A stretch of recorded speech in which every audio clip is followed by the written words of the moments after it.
Good morning সবাইকে। কেমন আছো সবাই? আশা করি ভালোই আছো, আমিও ভালো আছি। রোজকার মতো চলে আসলাম চায়ের কাপ নিয়ে। এখন ঘড়ির কাঁটায় বাজে 8টা বাজতে 10 মিনিট বাকি। উঠেছি আজকে অনেক ভোরে উঠেছি, উঠেই বসেছিলাম। শরীরটা ভালো লাগছিল না, মাথা যন্ত্রণা, খালি মাথা যন্ত্রণা করে। যাই হোক, মাথা যন্ত্রণা করে বসে থাকলে তো চলবে না, রান্না তো করতে হবে। তাই চা খেয়ে নিই, আগে একটু গরম গরম চা খেয়ে তারপরে কী হয় বলো তো, সকালবেলা উঠে চাটা খেলে না অনেক সময় মাথা যন্ত্রণাটা কমে যায়।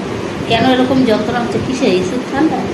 ওয়েদার চেঞ্জ হয়েছে, ঠান্ডা গরম লাগে, এসিতে থাকে। দুদিন পর পরই মাথা যন্ত্রণা করছে। এই গরম আসলেই আমার এই প্রবলেমটা হয়।